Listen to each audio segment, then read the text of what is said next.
Shalom teman-teman, kita bersyukur hari ini kita boleh kembali di dalam acara kita ngopi, ngobrolin perkara iman di dalam channel kita Brontis Production. Dan kalau teman-teman merasa terberkati dengan channel ini, maka silakan subscribe, like, komen, dan tekan tombol bell mendapatkan notifikasi yang terbaru. Teman-teman, di hari ini kita bersyukur di dalam acara ngopi kita kedatangan narasumber yaitu Bapak Ang Wihai. Beliau adalah seorang praktisi IT dan teologi dari Singapura. Dan beliau akan menyaksikan atau bercerita kepada kita tentang panggilan hidupnya. Kenapa? Bisa saya jelaskan bahwa Bapak Ang Wihai adalah lulusan 2 program master dari Osaka Prefecture University dan Kobe Lutheran Theological Seminary di Jepang. Seorang profesional di bidang teknologi informasi di Singapura yang bersemangat menginjili, bebannya pada pelayanan mahasiswa, pemuda, remaja, anak keluarga, dunia pekerjaan, kepemimpinan, dan pengembangan sumber daya manusia, sekaligus menggumuli integrasi iman Kristen dan ilmu teknologi. IPTEK menjadi pengkhotbah, pembicara, dan pelatih adalah salah satu bentuk persembahan pelayanan yang beliau lakukan bagi Tuhan. Beliau sudah memberikan seminar iman Kristen dan IPTEK di berbagai gereja dan lembaga Kristen di dalam dan di luar negeri. Teman-teman, itulah salah satu gambaran dari Bapak Ang Wihai. Dan untuk lebih dalam bagaimana tentang panggilan hidupnya, kita akan saksikan di dalam acara Ngopi. Saksikan.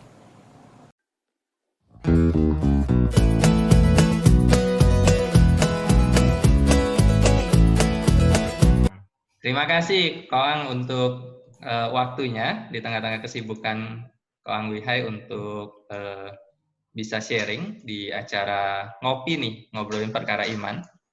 Jadi sebelum kita ngobrol ringan tentang panggilan hidup Koang Wihai, kita akan doa dulu ya. Kita akan berdoa. Tuhan, kami bersyukur kepadamu untuk waktu ini, kesempatan yang boleh Tuhan berikan untuk hamba dan hambamu Pak Ang Wihai, yang boleh bersama-sama di dalam obrolan tentang perkara iman, secara khusus tentang panggilan hidup dari Pak Ang Wihai. Kami menyerahkan untuk waktu ke depan ini ke dalam tangan-Mu, dalam nama Tuhan Yesus kami berdoa dan bersyukur. Amin. Amin. Nah, topik kita hari ini tentang panggilan hidup. Jadi menarik nih, karena memang setahu saya tidak banyak orang yang melayani secara pemberitaan Injil, tetapi kemudian mereka juga profesional. Dan Pak Angwihai salah satu yang saya kenal punya 2 bidang ini nih. Mungkin bisa diceritakan tentang panggilan hidup. Oh ya, jadi saya ini panggilan hidupnya mulai pelan-pelan diperjelas itu sejak SMA.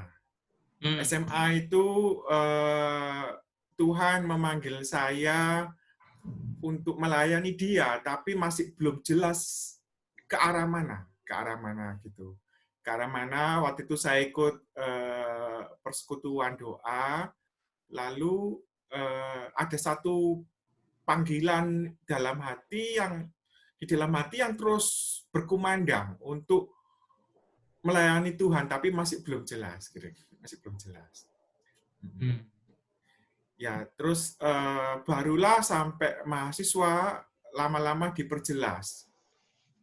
Saya dipanggil untuk melayani Tuhan dan mulai dibangunkan untuk ingin masuk sekolah teologi.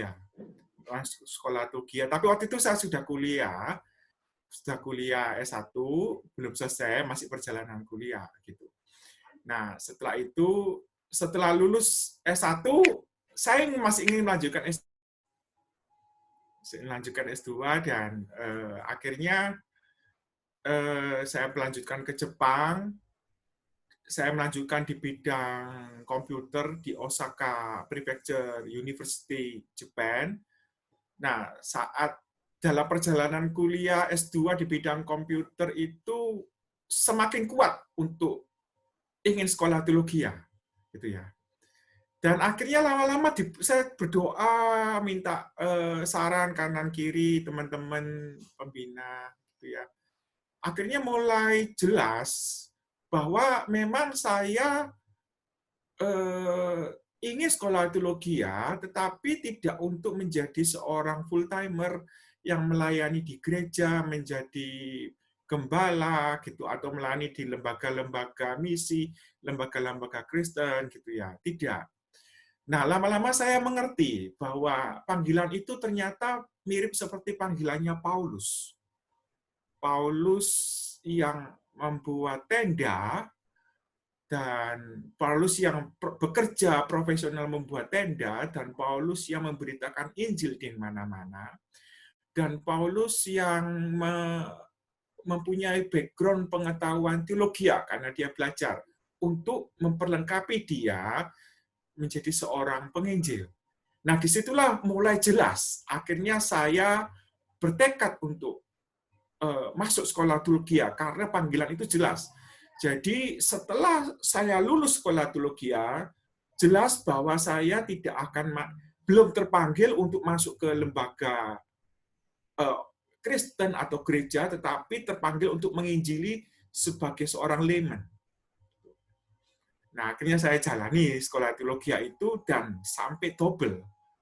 Jadi sekolah komputernya itu belum selesai, saya berbarengan sekaligus sekolah komputer sama sekolah teologi dalam tahun yang bersamaan sampai selesai dua-dua.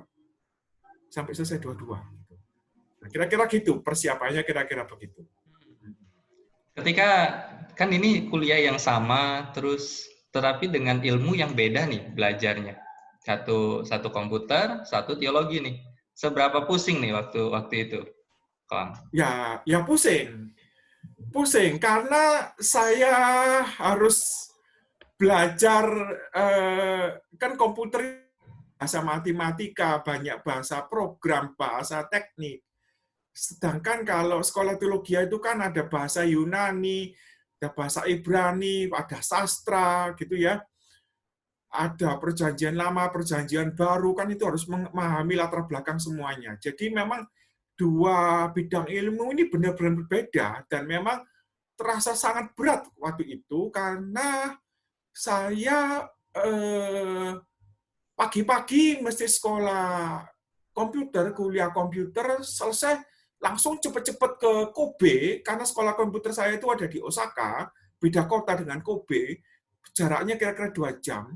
Jadi saya harus cepet-cepet ke Kobe untuk melanjutkan sekolah teologi, atau kadang-kadang sekolah teologi dulu di pagi hari, lalu cepet-cepet ke Osaka untuk sekolah komputer. Jadi setiap hari seperti itu, kepala pusing. Pusingnya luar biasa, apalagi semua sekolah saya itu menggunakan bahasa Jepang full, tidak pakai Inggris, jadi sekolah komputernya juga pakai Jepang, belajar di teologianya juga pakai Jepang, Alkitabnya bahasa Jepang, belajar Yunani Ibraninya Jepang, belajar khotbahnya pakai bahasa Jepang.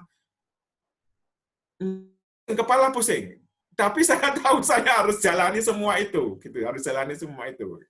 Ya, kira-kira seperti itu pusingnya, berat. Waktu itu sudah menikah nih?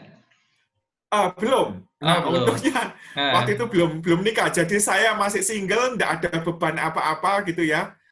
Dan memang waktu itu secara keuangan saya dapat beasiswa. Meskipun beasiswa itu tidak full, di 2 sekolah itu saya dapat beasiswa meskipun tidak full. Jadi ada beban untuk harus menyelesaikan sebaik-baiknya dan secepat-cepatnya. Oke. Saya lihat quotes-nya Pak Angwihai tentang istilah mimbar kaki 5 nih.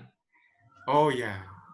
Jadi dibilang dunia tidak tertarik datang mendengar firman melalui mimbar kaki 2 di gedung ibadah. Murid Kristus juga perlu pergi keluar, gunakan keahlian profesimu sebagai mimbarmu untuk keliling memberitakan kasih Kristus dengan tulus dan cerdik. Itulah mimbar kaki 5.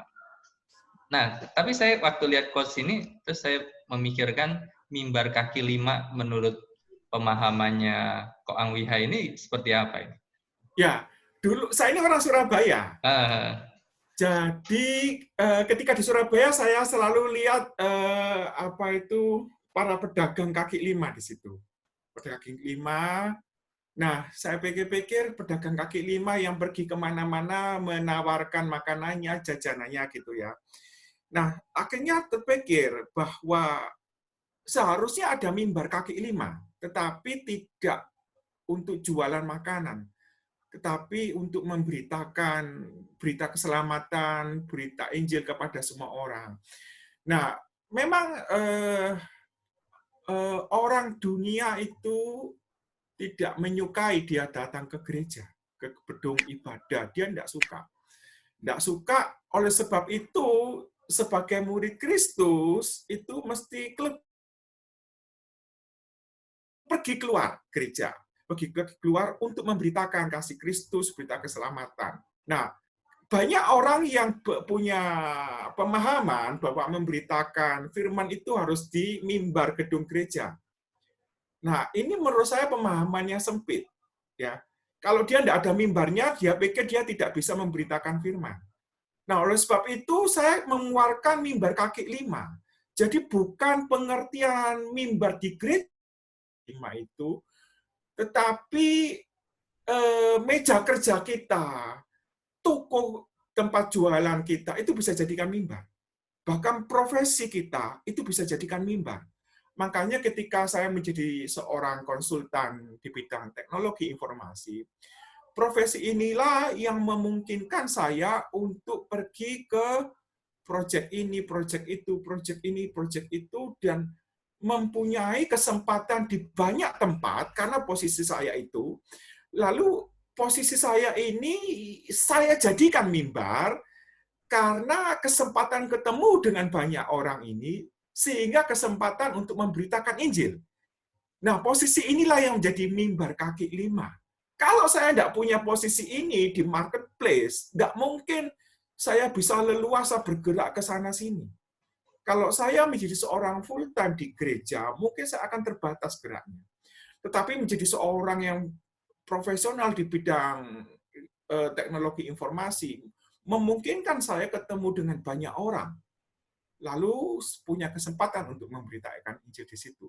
Nah, itulah mimbar kaki lima. Oke, menarik, menarik. Berarti memang konsepnya tentang pelayanan bagi Koang Wihai bukan hanya sekedar berkhotbah di mimbar, tetapi juga ketika di dalam profesi sebagai konsultan pun bisa lakukan pelayanan itu. Ya, betul. Betul kan ya? Nah, seharusnya bukan hanya konsultan IT. Kita jadi guru pun bisa. Karena kita berhadapan dengan banyak murid, nah profesi guru ini yang jadi mimbar. Jadi mimbar tuh jangan dianggap sebagai mimbar kayu atau mimbar apa, tapi profesi kita, posisi kita itu bisa jadi, bahkan posisi kita di masyarakat itu bisa jadi mimbar. Itu yang disebut istilah bivocation itu ya? Saya pernah mengeluarkan istilah bivocational. Bivocational. Jadi gini, orang itu banyak mengatakan vocation, panggilan. Tetapi saya ini bivocational, artinya panggilan ganda. Panggilan ganda itu artinya saya terpanggil untuk menekuni bidang keahlian saya di bidang teknologi informasi. Saya harus belajar sebaik-baiknya di bidang teknologi informasi, tetapi juga sekaligus terpanggil untuk memberitakan Injilnya. Jadi ini panggilan ini benar-benar ganda. Dan karena ganda ini, saya harus belajarnya juga double. Belajar secara mendalam di bidang teknologi informasi, dan juga belajar teologia. Karena panggilan ganda ini, jadi seperti Paulus, benar-benar seperti Paulus yang mempersiapkan diri untuk belajar firman Tuhan, dan mempersiapkan diri untuk belajar tentang cara membuat tenda, lalu dia menginjili, Paulus menginjil ke banyak tempat. Jadi ini memang panggilan ganda istilah saya. Bukan terpanggil untuk satu posisi, satu panggilan menjadi seorang gembala atau pendeta. Tidak, ini benar-benar double. Benar-benar double. Oke. Secara waktu nih, Koang Wihai, gimana reaksi keluarga nih? Pasti sibuk sekali kan ya? Ya, saya sibuk sudah sejak mahasiswa. Saya sibuk sekali ya.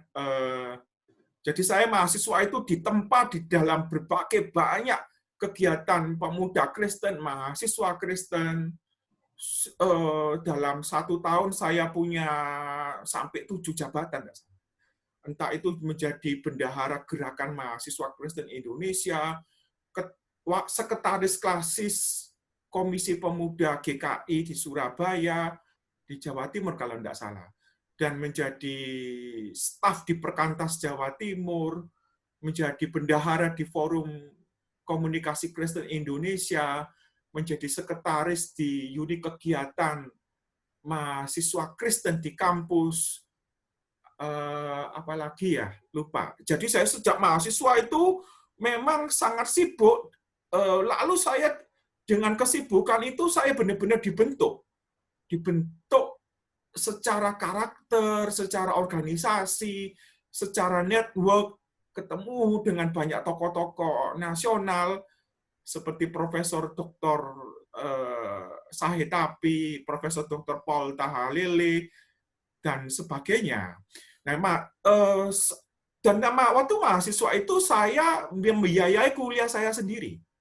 Jadi benar-benar sibuk. Saya mencari uang sendiri dengan cara memberikan les matematika, fisika, kimia, lalu saya dapat uang untuk bayar kuliah, untuk mensupport keluarga. Jadi sibuk luar biasa sampai saya pernah jadi ketua komisi pemuda di GKI Manyar Surabaya.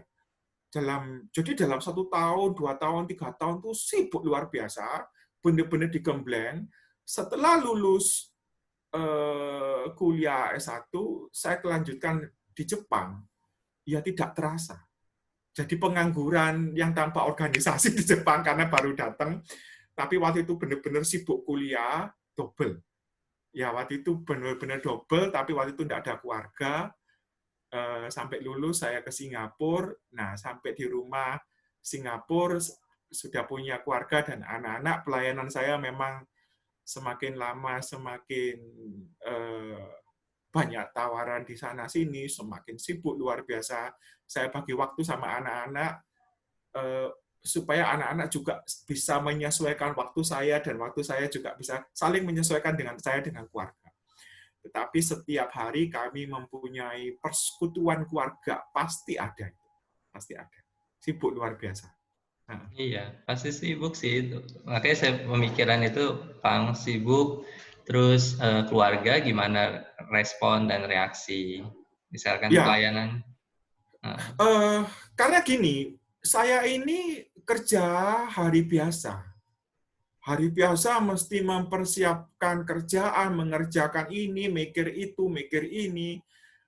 Kadang-kadang di dalam 1 minggu itu saya ada pelayanan sampai ke 4 tempat. Ada pelayanan sampai 4 seminar, dan khotbah minggu 3 kali, 4 kali gitu ya. Jadi persiapannya ya sambil di perjalanan mikir-mikir isi khotbah, mikir-mikir isi seminar, sebelum tidur kepikiran isi-isi seminar. Kadang-kadang saya bangun tengah malam begitu dapat inspirasi, dapat ide, langsung tengah malam saya ambil handphone, tak ketik di handphone, tak tinggal tidur lagi. Kalau kayak gitu saya lupa mau ngomong apa gitu. Jadi saya tetap fokus memberikan waktu anak-anak ketika mereka masih bangun.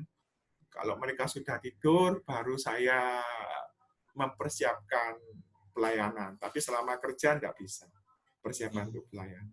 Iya, betul.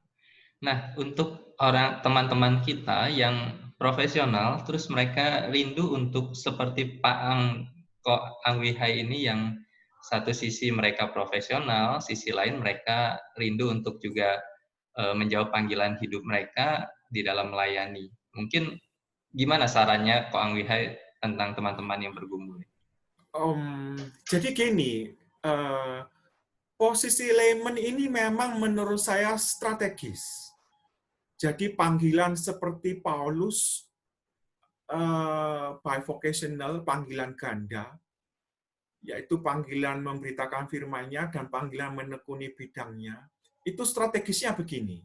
Kita bukan hanya bisa melayani di gereja, tetapi kita bisa melayani masuk ke dalam masyarakat, masuk ke dalam dunia sekuler dengan latar belakang yang kita memahami firman Tuhan. Dan itu penting.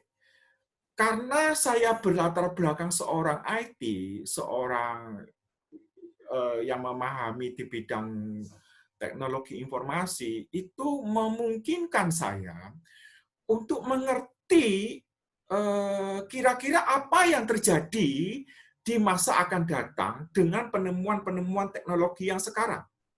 Sehingga dampaknya untuk generasi-generasi selanjutnya, dampaknya untuk pendidikan, untuk ekonomi, untuk gereja, dan segala sesuatunya itu bisa kita perkirakan dari penemuan-penemuan teknologi sekarang, lalu diterapkan ke masa depan.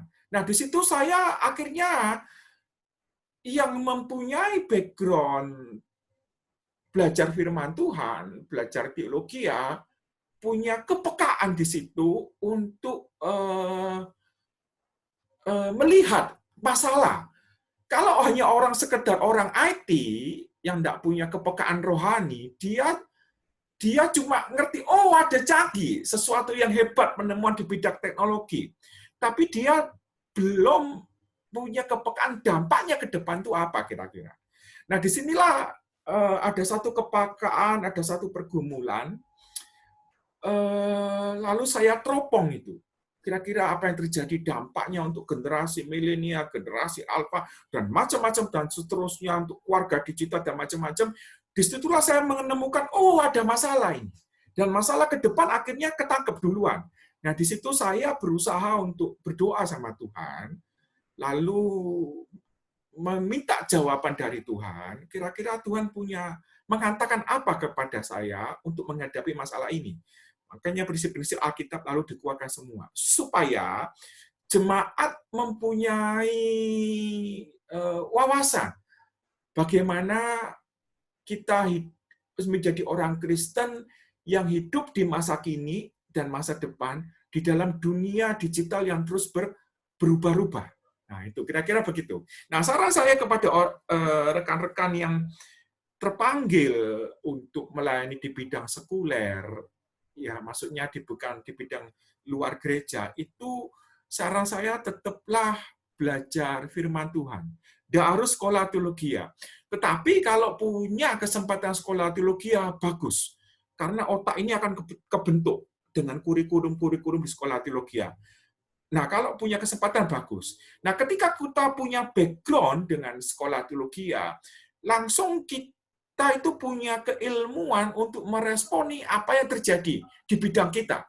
Jadi seharusnya bukan hanya orang bidang teknologi informasi yang dibutuhkan, maksudnya orang Kristen di bidang teknologi informasi yang dibutuhkan di dalam masyarakat, tetapi juga bidang-bidang lain itu dibutuhkan cara pandang Kristen di dalam setiap bidang itu. Misalnya menjadi seorang Kristen di bidang hukum, yang menerangi dan menggarami bidang hukum, menjadi seorang Kristen yang melayani di bidang ekonomi, di bidang politik, di bidang pemerintahan, bahkan militer, gitu ya. Nah, itu butuh orang Kristen di setiap bidang yang mendalami bidangnya sekaligus mengerti firman Tuhan. Karena mengerti firman Tuhan ini modal untuk dia melayani di bidangnya. Kalau tidak mempunyai pengertian firman Tuhan, dia cuma tahu masalah yang ada di bidangnya, tetapi dia sulit memberikan apa itu namanya solusi Kristiani, solusi Kristiani. Nah, kira-kira begitu. Jadi saran saya kepada rekan-rekan yang mau melayani di bidang di luar gereja, di masyarakat gitu ya, menekuni dan ahli di bidangnya sekaligus belajar firman Tuhan. Ini kombinasi menarik, integrasi yang menarik ini. Dan ke depan ini sangat-sangat dibutuhkan orang-orang Kristen yang menggarami di setiap bidang itu. Menarik. Nah, ini kalau saya tanya lagi nih, suka dukanya apa nih, Kang Wihai?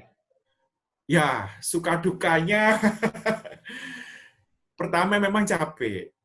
Capeknya itu luar biasa karena saya melayani udah jalurnya panjang-panjang. Dulu saya melayani eh, cuma 15 menit sudah sampai ke tempatnya, ke gereja dekat rumah, ke gereja seberang rumah, itu dekat-dekat sekali. Sekarang jaraknya semakin lama, semakin jauh, semakin jauh, semakin jauh. Jadi kadang-kadang saya itu hanya melayani untuk satu seminar dan satu kali khotbah. Perjalanannya itu bisa 2 hari. Dan capeknya luar biasa. Itu di seluruh Indonesia dan luar negeri. Di mana-mana. Jadi pada waktu pelayanan itu kadang-kadang mikir, ya cuman khotbahnya 45 menit, tapi perjalanannya 2 hari. Terutama di daerah Papua, di daerah ujung-ujung yang kesulitan transport. Jadi saya itu pernah melayani di satu tempat, itu di mana itu? Di Malawi itu ya. Di Sintang, di Malawi itu. Saya butuh naik kapal, jadi harus saya lewat laut, lalu saya lewat darat, lalu saya lewat udara. Gitu ya, terus lewat darat lagi, jadi naik kapal, naik mobil, naik pesawat terbang, jadi pulang juga gitu, ya, jadi rumit perjalanannya. Bahkan saya pernah ke satu tempat, saya sampai ganti pesawat 3 kali itu. 3 kali benar-benar karena transitnya terlalu banyak. Sebab saya startnya dari Singapura, Singapura ke mana? Singapura ke Jakarta, terus Jakarta ke Makassar, habis itu Makassar ke Palopo, Makassar kemana, itu jadi kalau Indonesia bagian tengah, bagian timur itu ada transit di Makassar itu. Jadi 3 pesawat, jadi pulangnya jadi 3 pesawat, jadi total 6 pesawat gitu. Jadi capek luar biasa, itu suka dukanya. Terus ya meninggalkan keluarga dalam hari Jumat terbang malam, hari Kamis terbang malam. Jadi kadang-kadang itu Jumat malam itu selesai kerja, saya terbang ke Jakarta, saya tidur di airport, nunggu pesawat pagi-pagi ke berbagai tempat di Indonesia, benar-benar tidur di airport. Lalu sampai ke tempat tujuan, kira-kira jam 6 pagi, kira-kira jam 5 pagi, jam 8 sudah sesi. Jam 8 sesi itu sampai malam, sesinya panjang sekali itu ya. Terus minggunya khotbah, setelah itu saya kembali sampai minggu malam baru sampai pulang rumah. Kadang-kadang enggak minggu malam, Senin pagi saya pulang rumah. Jadi meninggalkan keluarga yang cukup lama. Tapi akhir-akhir ini memang saya bagi, enggak setiap minggu keluar rumah pelayanan. Jadi ada beberapa weekend yang untuk anak-anak gitu ya. Nah, memang sukanya itu adalah saya ketemu dengan banyak orang dari berbagai latar belakang di seluruh Indonesia dan luar negeri. Ketemu dengan berbagai gereja yang denominasinya macam-macam, alirannya macam-macam gitu ya. Jadi saya sendiri belajar, ketika ke gereja ini belajar, ketika ke gereja ini belajar, ketika ke gereja ini belajar. Bahkan liturginya itu macam-macam saya pelajari semua. Saya pelajari. Jadi saya sudah mengalami khotbah dengan berbagai macam liturgi, macam-macam sudah, macam-macam. Nah, saya sudah melayani di 400 lebih gereja, udah macam-macam udah. Dan setiap kali pelayanan dengan jarak tempuh yang begitu jauh, saya selalu berdoa sama Tuhan, biarlah perjalanan ini tidak sia-sia. Biarlah Tuhan memakai saya. Ketika mendengar khotbah saya, yang dari suara Tuhan itu, biarlah mereka bertobat. Biarlah mereka rohaninya dipulihkan, disegarkan, dikuatkan. Itu setiap kali di pesawat saya selalu berdoa seperti itu. Kira-kira gitu. Jadi sukanya itu memang ya banyak orang yang terberkati gitu, puji Tuhan, Roh Kudus bekerja di banyak tempat di situ. Di dalam suka duka itu, apakah ada satu ayat Alkitab yang selama ini di dalam pelayanan Ko Angwidha yang menguatkan dan meneguhkan? Ya, karena saya terpanggil meneladani pelayanan Paulus, jadi kitab Paulus itu benar-benar saya resapi itu. Benar-benar saya resapi, dan saya waktu itu mikir sebelum benar-benar masuk menjadi Paulus yang modern, saya mikir, mampu nggak saya? Karena ayat yang sangat memukul, menyentuh hidup saya itu, kalau tidak salah 1 Korintus 9, itu ayat berapa saya lupa. Aku ini berhak terima upah, tetapi aku tidak mau terimanya, supaya aku menjadi hamba bagi banyak orang. Dan ayat ini berat buat saya. Ini berat loh. Ini beratnya itu adalah, kalau aku tidak mau terima upah, siapa yang membiayai pelayanan ini? Dan pelayanan ini sudah segitu jauh, segitu banyak, siapa yang membiayai? Oleh sebab itu, saya terus dikuatkan dengan Paulus, ya, bahwa ya sudah, kebanggaanku adalah memuliakan namaku, nama Tuhanku. Kebanggaanku adalah ketika nama Tuhan dimuliakan, bukan memuliakan namaku sendiri. Itu. Jadi semakin Tuhan dimuliakan, semakin Tuhan dikenal bagi banyak orang, saya semakin puji Tuhan, puji Tuhan. Kadang-kadang pelayanan itu ya jadwalnya udah sampai 2 tahun, 3 tahun ke depan. Itu dan jauh-jauh.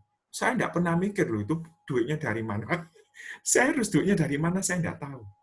Saya cuma berdoa sama Tuhan, kalau Tuhan memanggil saya melayani seperti teladan Paulus, pasti Tuhan perlengkapi.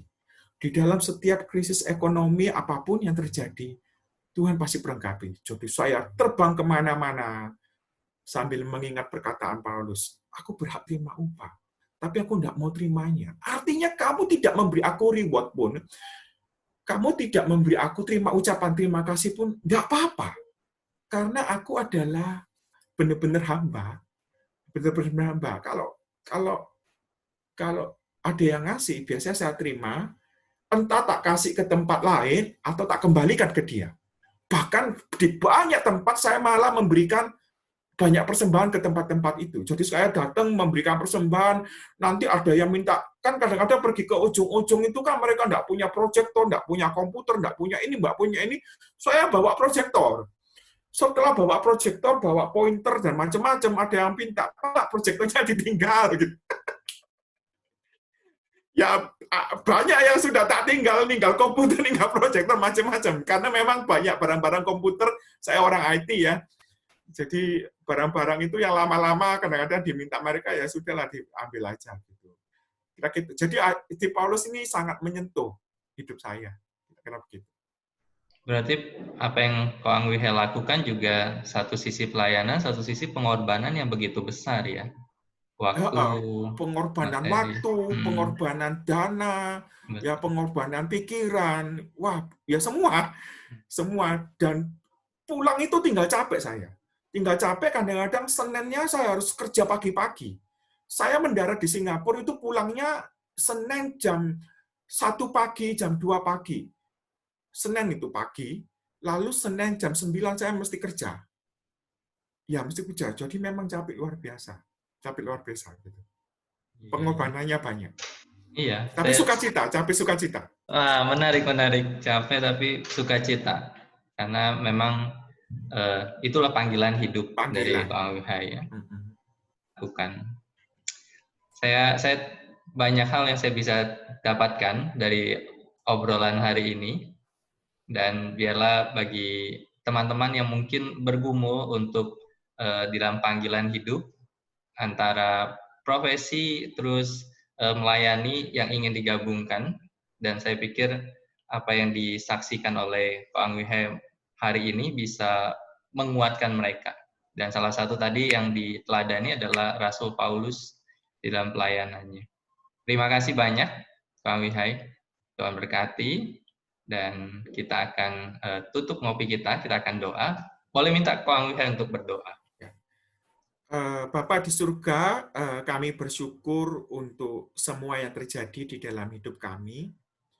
Kami boleh meneladani apa yang firman Tuhan katakan. Berdoa untuk rekan-rekan kami yang belum jelas panggilan hidupnya. Biarlah Tuhan memperjelas panggilan hidupnya, terutama dengan rekan-rekan kami yang terpanggil untuk melayani di bidang-bidang di sekuler, di masyarakat. Tuhan juga memperjelas mereka, memberikan kekuatan kepada mereka, kemampuan kepada mereka, terutama juga untuk memperlengkapi diri dengan firman Tuhan, supaya mereka menjadi berkat di bidangnya masing-masing dan mempunyai latar belakang firman Tuhan yang kuat untuk memberitakan firman Tuhan di bidangnya masing-masing. Terima kasih Tuhan untuk obrolan ini. Berdoa dalam nama Tuhan Yesus dan mengucap syukur. Amin. Amin. Terima kasih banyak, Tuhan Wilhan. Terima kasih. Nanti saya akan upload. Tuhan berkati. Ya. Bye-bye. Bye.